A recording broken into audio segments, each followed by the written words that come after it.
बिस्मिल्लाहिर्रहमानिर्रहीम। शुरू अल्लाह के नाम से जो बड़ा मेहरबान निहायत रहम वाला है।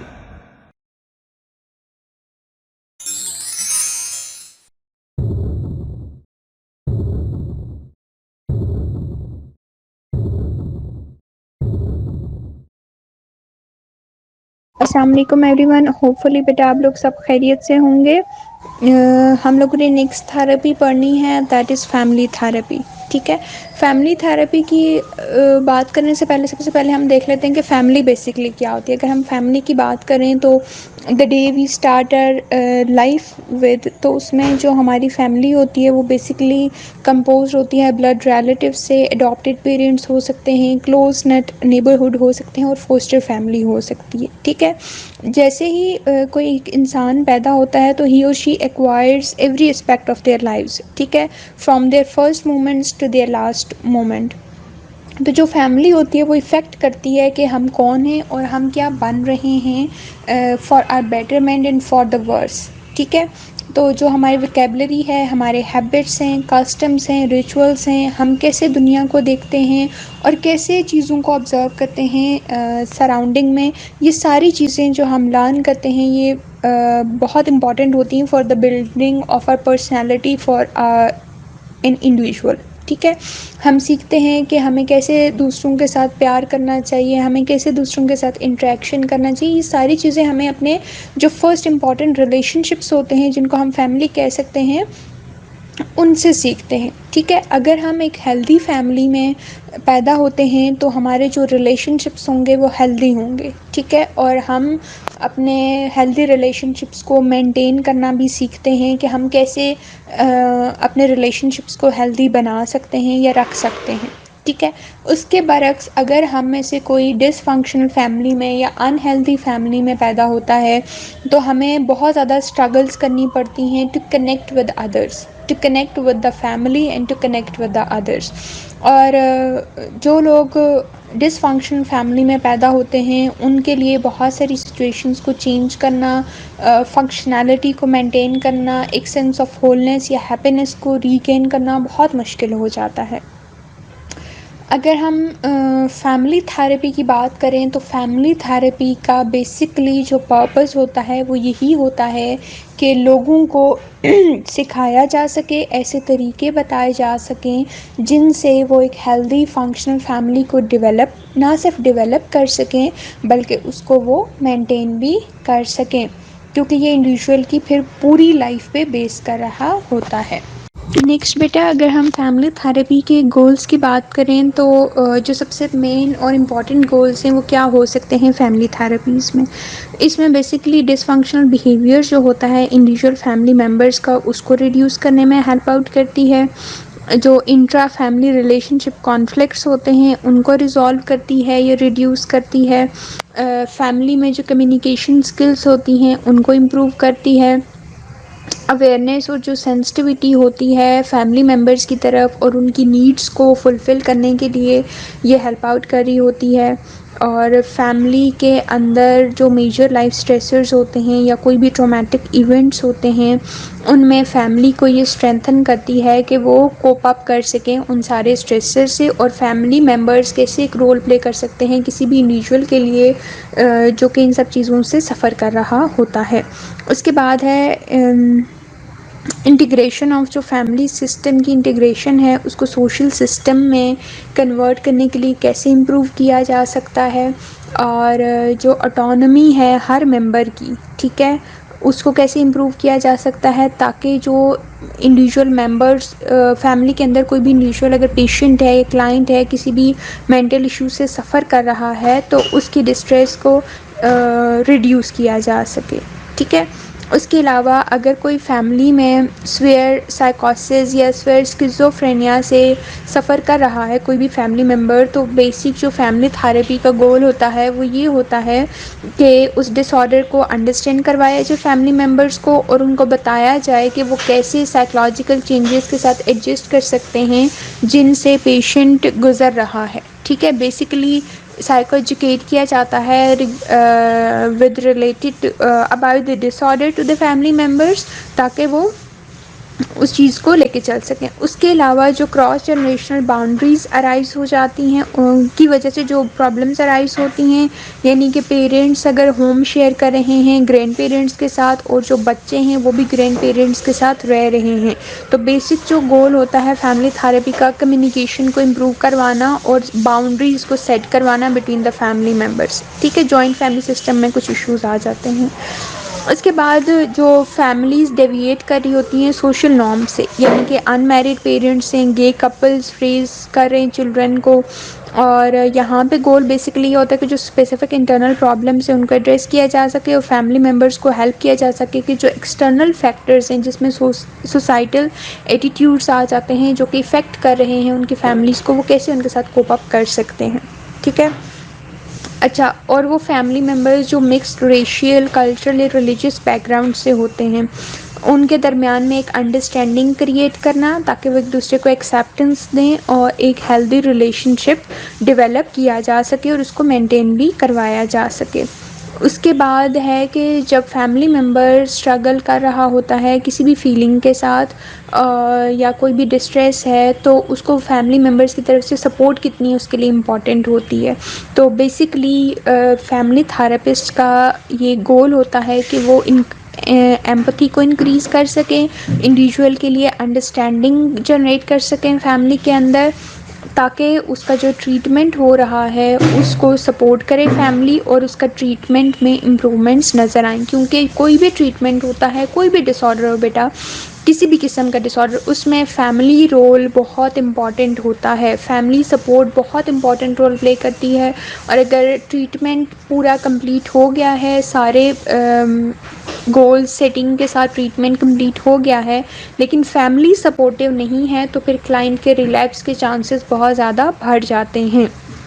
तो फैमिली को एजुकेट करना, उनको बताना बहुत ज़रूरी होता है। अच्छा, जो भी इश्यूज़ उनकी फैमिली में या प्रॉब्लम्स आ रहे होते हैं उनको एड्रेस करना कि उनको एड्रेस करना कि आपकी फैमिली में ये इश्यूज़ हैं और ये रीज़न्स हैं, ये रूट कॉजेज़ हैं बेसिकली आपके प्रॉब्लम से, और इन रूट कॉजेज़ की वजह से या इन प्रॉब्लम्स की वजह से आपकी फैमिली पे ये इफ़ेक्ट्स आ रहे हैं मेंटली, सोशली, साइकोलॉजिकली डिफरेंट, तो उनको कम्युनिकेट करना ये चीज़ें। फिर उसके बाद जो एक ब्लेंडेड फैमिली होती है, स्टेप फैमिली, ब्लेंडेड फैमिलीज़ में बहुत सारे प्रॉब्लम्स आ रहे होते हैं, तो यहाँ पे जो फैमिली थेरेपिस्ट होता है उसका बेसिकली गोल ये होता है कि वो हेल्दी इंटरेक्शंस को अंडरस्टैंड करवा सके, उनको फैसिलिटेट कर सके डिफरेंट फैमिली मेम्बर्स के दरमियान। तो ये सारे बेसिकली इंपॉर्टेंट गोल्स होते हैं। अगर मैं इसको समराइज़ करूँ एक लाइन में, एक स्टेटमेंट में, तो बेसिकली फैमिली थेरेपिस्ट जो होते हैं वो बेसिकली बेटर अंडरस्टैंडिंग क्रिएट करते हैं बिटवीन द फैमिली मेम्बर्स और उनके अंदर सपोर्ट प्रोवाइड करते हैं एक दूसरे के लिए। बेनिफिट्स फैमिली थेरेपी के क्या क्या हो सकते हैं? एक फैमिली को बेटर अंडरस्टैंडिंग होती है, हेल्दी बाउंड्रीज़ की, फैमिली पैटर्न्स की और डायनामिक्स की, उनके अंदर कम्युनिकेशन इन्हेंस होता है, प्रॉब्लम सॉल्विंग इम्प्रूव होती है, डीपर एम्पैथी जनरेट होती है, इसके अलावा कॉन्फ्लिक्ट्स रिड्यूस होते हैं और एंगर मैनेजमेंट स्किल्स भी बेहतर हो जाती हैं।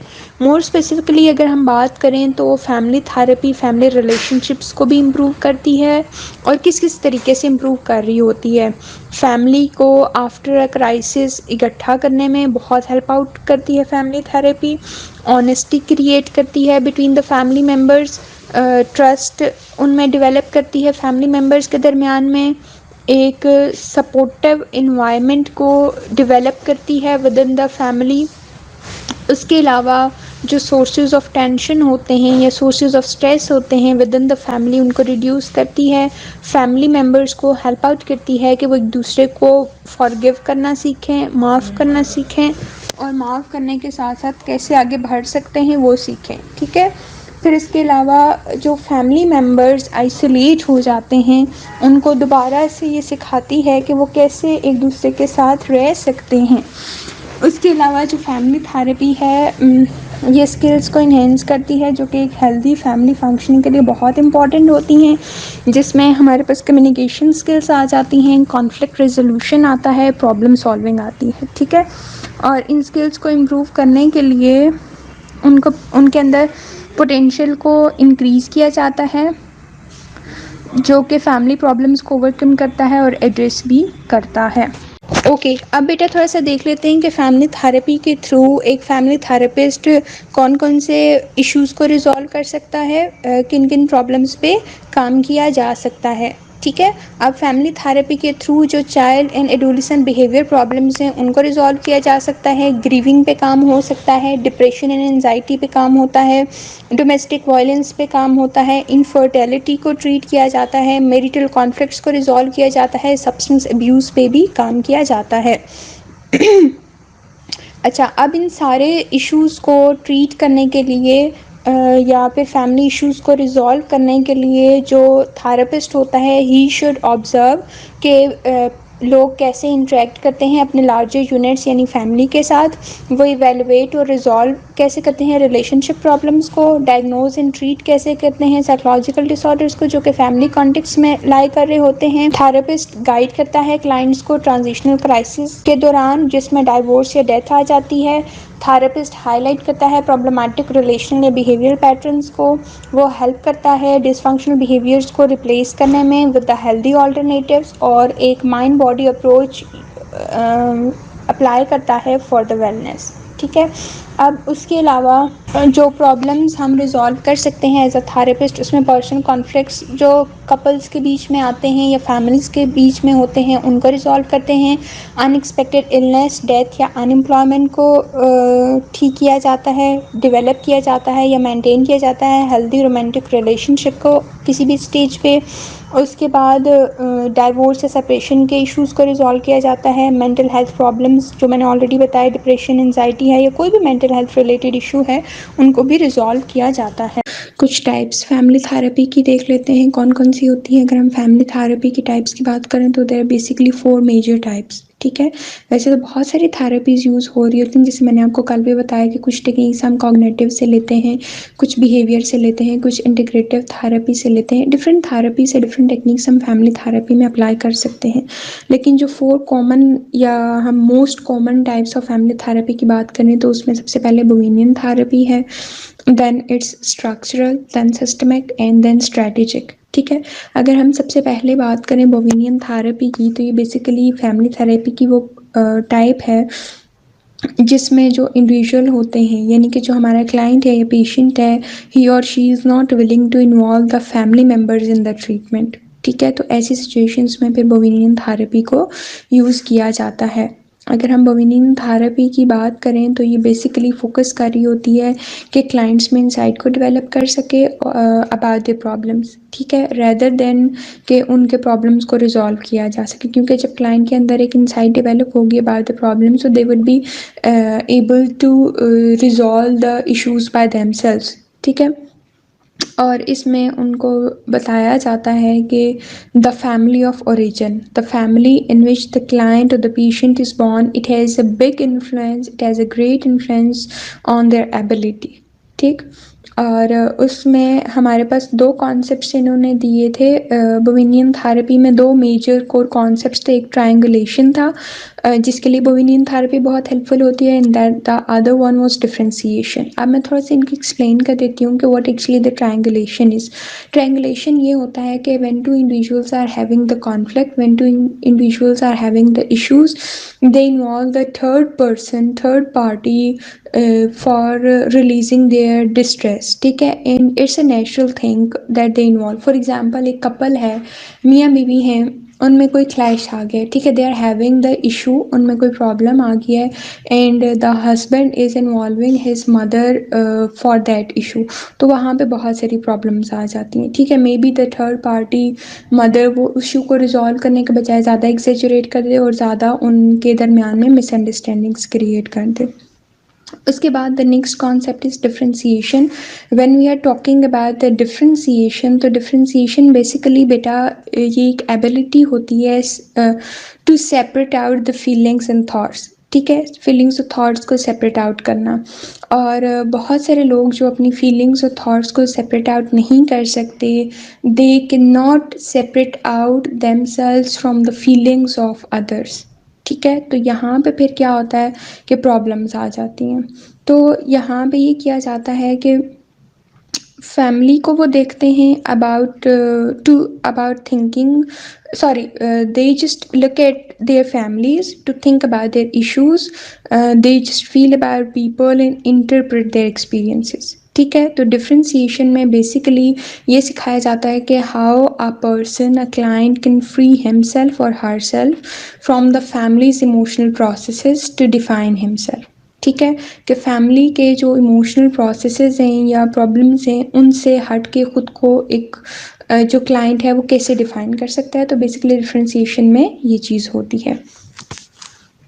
The next therapy which we usually apply or we use is structural therapy। अगर हम structural therapy की बात करें बेटा तो ये फोकस कर रही होती है कि कैसे फैमिली सिस्टम को एडजस्ट किया जा सकता है और उनको स्ट्रेंथन किया जा सकता है।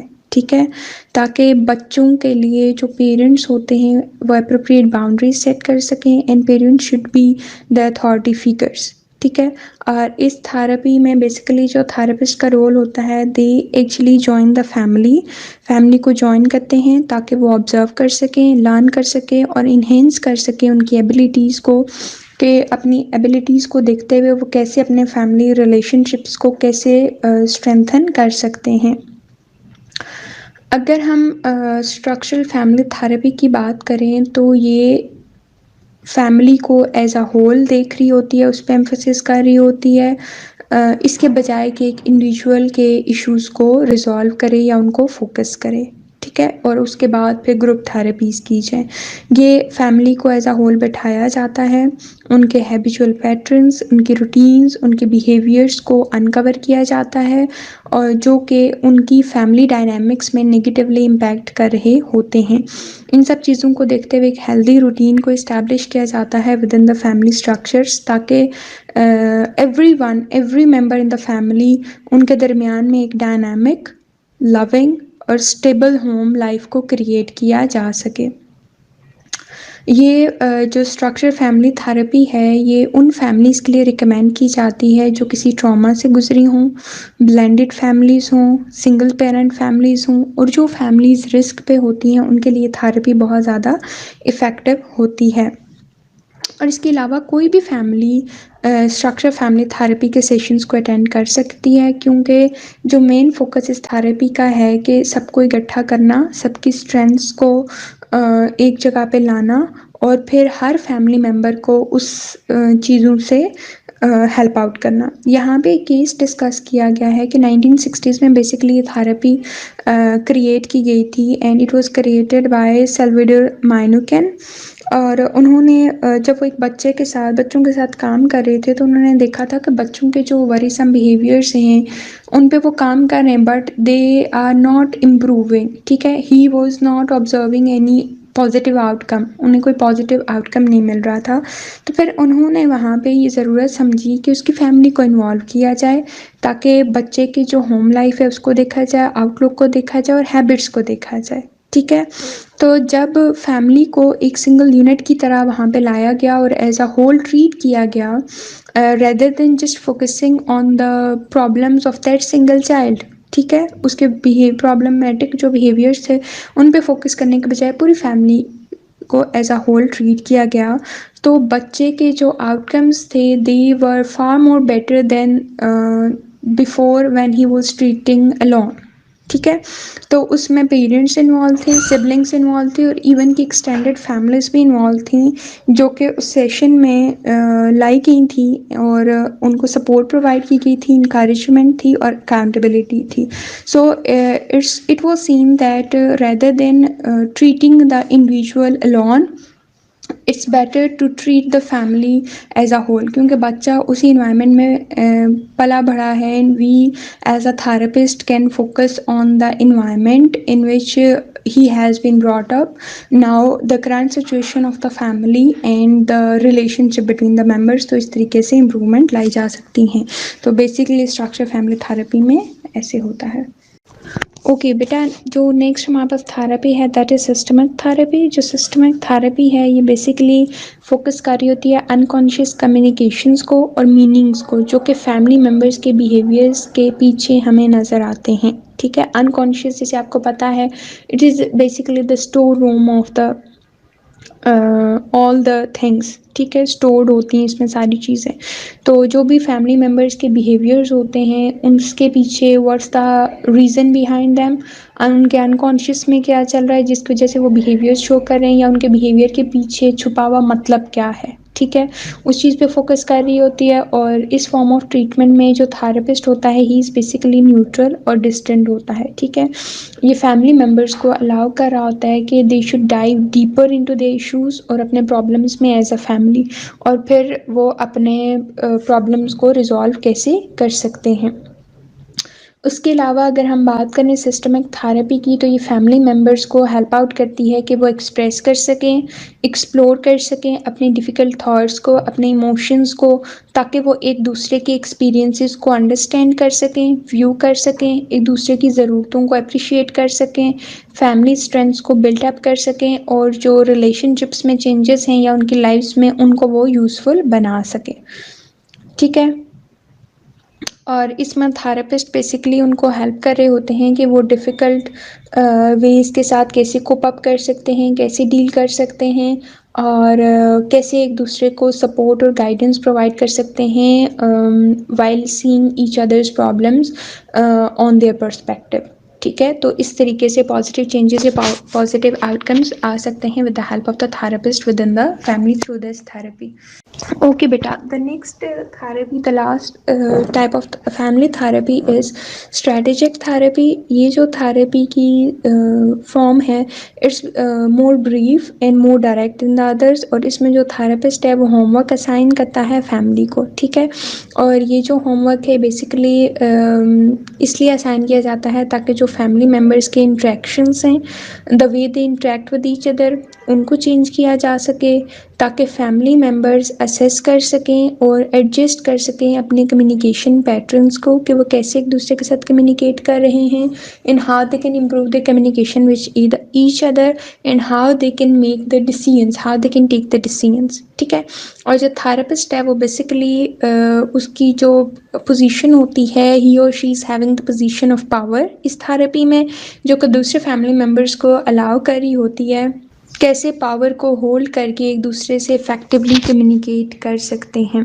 उसके अलावा अगर हम स्ट्रैटेजिक फैमिली थेरेपी की बात करें तो इसमें बेसिकली बेटा जो ये थेरेपी यूज़ की जाती है ये इसलिए यूज़ की जाती है कि जो चाइल्ड के बिहेवियर प्रॉब्लम्स हैं उनको रिजॉल्व किया जा सके, उनको प्रिवेंट किया जा सके, एडोलिसेंस के बिहेवियर प्रॉब्लम्स को प्रिवेंट किया जा सके। तो बेसिकली जो स्ट्रैटेजिक फैमिली थेरेपी के जो मेन फोकस होता है या टारगेट होता है वो चिल्ड्रन एंड एडोलिसेंट्स होते हैं, जो कि हाई रिस्क पे होते हैं कि उनमें बिहेवियर प्रॉब्लम्स डेवलप हो सकें जिसमें सब्सटेंस अब्यूज़ भी हो सकता है।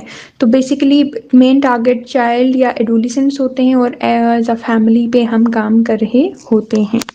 और इसमें होमवर्क असाइनमेंट्स भी फैमिलीज़ को दी जाती हैं टू असिस्ट देयर बिहेवियर्स। इसके अलावा अगर हम कुछ स्ट्रैटेजिक टेक्निक्स की भी बात करें बेटा, तो कुछ टेक्निक्स भी अप्लाई की जाती हैं ताकि न्यू बिहेवियर्स इनकलकेट किए जा सकें, और जो डिसफंक्शनल सीक्वेंसेस हैं बिहेवियर्स में उनको चेंज किया जा सके।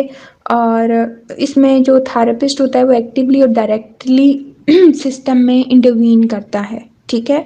तो और जैसे मैंने ऑलरेडी बताया कि जो पावर की अथॉरिटी है या पावर है वो थेरेपिस्ट के पास होती है। ओके बेटा, now it's about some exercises और द टेक्निक्स की हम कौन कौन सी टेक्निक्स अप्लाई कर सकते हैं, कौन सी एक्सरसाइजेज यूज़ कर सकते हैं ताकि हम फैमिली थेरेपी को ज़्यादा इफ़ेक्टिव बना सकें, ठीक है।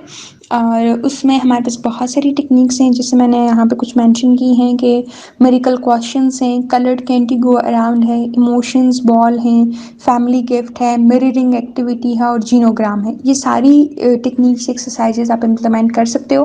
और मैं बार बार ये चीज़ बताती हूँ कि आप सारी टेक्निक्स हर क्लाइंट पे अप्लाई नहीं कर सकते, कुछ स्पेसिफिक टेक्निक्स क्लाइंट्स पे अप्लाई होती हैं रिगार्डिंग द या depending on the nature of the problem, ठीक है, on the nature of the issues के क्या इश्यूज़ चल रहे हैं, क्या प्रॉब्लम्स चल रही हैं, तो उनकी बेसिस पे आप उन पे टेक्निक्स अप्लाई कर सकते हो। The first thing is the miracle question. जो मिरेकल क्वेश्चन है ये बेसिकली यूज़ किया जाता है इंडिविजुअल्स के साथ, कपल्स थेरेपी में, फैमिली थेरेपी में। और इसमें बेसिकली हम क्लाइंट को हेल्प आउट कर रहे होते हैं कि वो कैसे अपने फ्यूचर को एक्सप्लोर कर सकते हैं, कि what actually they want to do in the future, what are their dreams और विशेस अबाउट द फ्यूचर, उन्हें कैसे फुलफिल कर सकते हैं। मिरेकल क्वेश्चन में बेसिकली क्लाइंट को हेल्प आउट करते हो कि वो अपने ड्रीम्स और डिज़ायर्स को प्रॉब अप कर सकें, उनको एक नए कॉन्टेक्स्ट में देख सकें। फॉर एग्जाम्पल, आप अपने क्लाइंट को कहते हो कि what would when you wake tomorrow and everything is changed, ठीक है, everything is like what you actually want to do, तो उस पे आप फिर अपने क्लाइंट का रिस्पॉन्स देखते हो कि वो कैसा है। बेसिकली जो मेरिकल क्वेश्चंस हैं वो क्लाइंट के अंदर होप को इनकलकेट कर रहे होते हैं, ऑप्टिमिज्म को ला रहे होते हैं, कि उनको जिसके इमेजिन करवाया जा रहा होता है कि चीज़ें अगर बदल जाएँ, आपकी ज़िंदगी में एक मोजज़ा हो जाए, जो वर्ड हम यूजुअली यूज़ करते हैं कि मोजज़े होते हैं, ठीक है, something different has happen in your life, जो आप चाह रहे हो, जैसे चाह रहे हो वैसा हो जाए, तो हाउ वुड यू फील। तो हम उन्हें बेसिकली होप दिला रहे होते हैं कि things can be changed with the passage of time. अभी अगर बुरा वक्त है, you are having the problems right now, things can be changed after some time, ठीक। The next technique is coloured candy go around. इसमें बेटा क्या होता है कि क्रिएटिव आइस ब्रेकर होता है इन द फैमिली थेरेपी, ठीक है। और ये जो एक्सरसाइज है ये बहुत इंपॉर्टेंट रोल प्ले करती है। इसमें बेसिकली आप क्या करते हो, आप पूरी फैमिली को इंगेज कर रहे होते हो इस एक्सरसाइज में। You just need a package of Skittles, या फिर आपको सिमिलर कलरफुल कैंडीज चाहिए होती हैं, ठीक।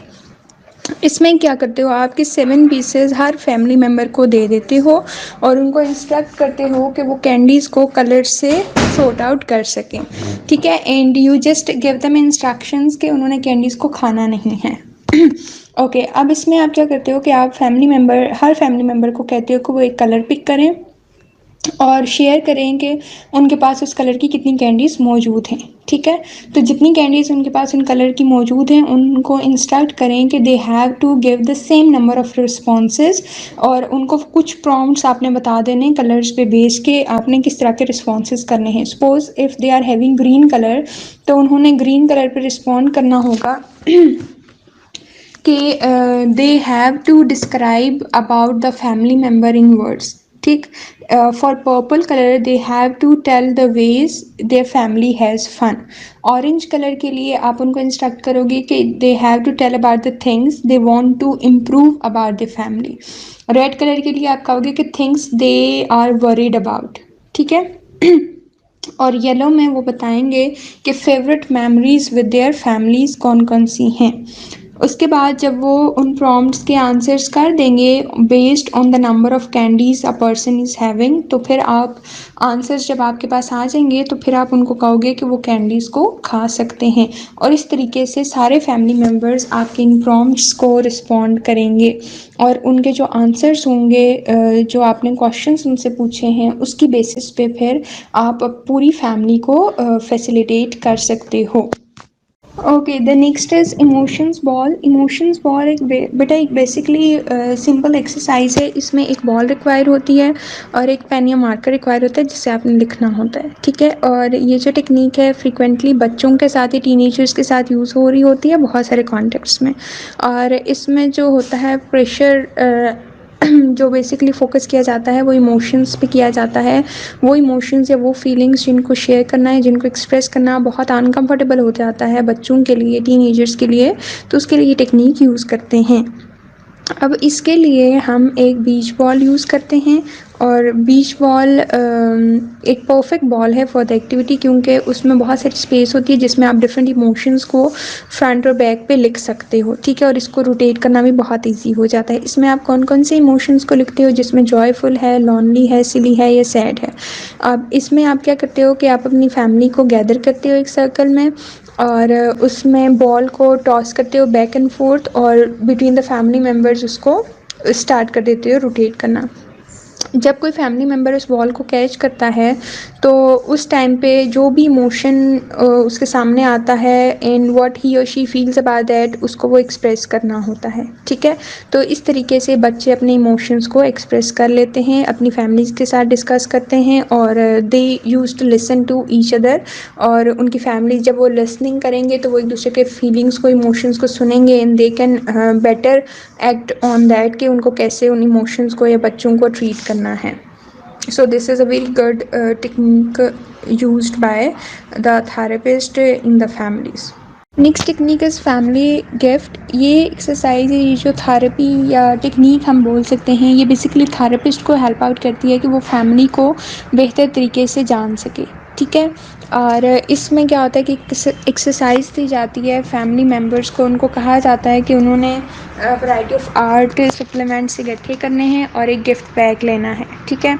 और फैमिली को एक्सप्लेन किया जाता है कि उन्होंने अपनी फैमिली के लिए जितने भी मटेरियल्स उनको आर्ट से रिलेटेड प्रोवाइड किए जाते हैं उससे एक गिफ्ट बनाना है और ये गिफ्ट पूरी फैमिली के लिए एक गिफ्ट होगा, ठीक है, जो कि फैमिली में सब लोगों को चाहिए होगा या उनकी ज़रूरत के लिए है, ठीक है। तो इसमें उन्होंने डिसाइड करना है इकट्ठे फैमिली मेम्बर्स ने गिफ्ट के बारे में और क्या गिफ्ट होना चाहिए और वो कैसे फैमिली के अंदर यूज़ हो सकता है। अब इसमें 30 मिनट्स उन्हें दिए जाते हैं कि वो गिफ्ट को डिसाइड कर सकते हैं गिफ्ट के बारे में और क्राफ्ट कर सकें।